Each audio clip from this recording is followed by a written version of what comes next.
My name is Beezy.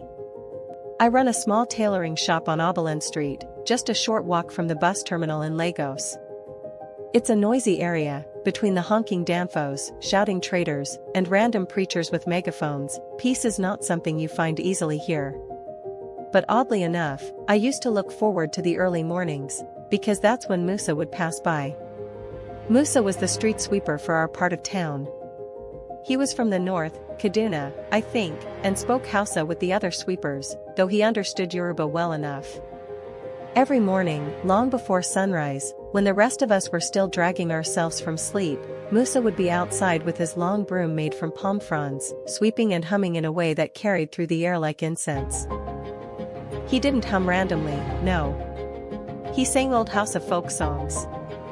Gentle, rhythmic songs with words I couldn't fully understand, but somehow they always made me feel something. On Fridays, he would switch to Islamic songs, the kind you might hear during Ramadan nights. And during Christmas, I swear I once heard him try a Yoruba gospel tune, smiling like a boy caught sneaking meat from the pot. At first, we all ignored him. I mean, it's Lagos, people barely greet their own neighbors. But after some time, you just couldn't help but notice how different Musa was. He always had a smile. Not a loud, showy grin, just a calm, quiet smile like someone who had made peace with his place in the world. One morning, I was opening up my shop around 6:30 a.m. and I saw Musa sitting under the big almond tree across the road, eating boiled groundnuts from a black nylon bag. I walked over and said something silly like, "Aha, Musa, every day you day sing. You want become musician?" He laughed, wiped his mouth with the back of his hand, and said, "Auntie Beezy, if I don't sing, who will sweep the street with joy?" That answer stayed with me. I asked him why he sang, if it was just habit, or if there was more to it. He said, "Back in my village, my mother used to sing when she cooked. She said the food always tasted better when it was cooked with song. When I started sweeping here in Lagos, I remembered that. So I sweep with song. It makes the work light." Imagine that. A man cleaning the street with a smile, singing to make the work light. Meanwhile, people like me, inside our shops with fans and ceiling, are always complaining. My thread has finished. Nipa has taken light. Customers are pricing too low. But Musa? Never once did I hear him complain. Then one week, Musa didn't show up. At first we thought maybe he traveled for Eid. But by the fourth day, even the Agboros were asking, "Where Musa Day?" The street felt different. No songs.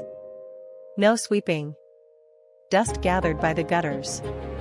A few traders tried to clean a little, but nobody sang. Finally, someone said he was sick and had been taken to the government clinic on Ojalegba Road. I took one of my apprentice girls and we went to check. He was lying on a mattress, thin and tired. Malaria, the nurse said. He had tried to keep working through the fever until he collapsed. When he saw me, he smiled and said, "Auntie Taylor, I go sing again next week." I brought him rice and orange juice. He barely touched it. Before we left, he asked, "Is the street still dirty?" I nodded, and he laughed gently.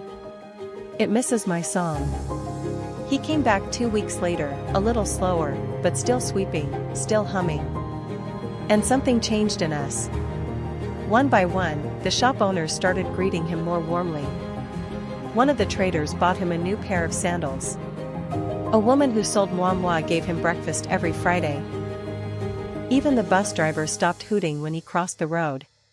One day, a young girl asked him to teach her one of the Hausa songs. He did. Soon, a small boy started helping him pick leaves off the pavement in exchange for a story. The man who once swept in the background became part of our lives. Years later, when I hear people say, "It's not what you do, it's who you are," I think of Musa. A street sweeper with no formal education, no big possessions, just a broom, a song, and a way of seeing life that made the rest of us stop and think. So yes, he was just a man who swept the streets. But to me, and to many of us on Oberlin Street, he cleaned more than just dust. He swept our eyes open. Moral of the story: Happiness is a choice, not a result of wealth or status. Musa chose to sing while sweeping, turning a humble job into something meaningful.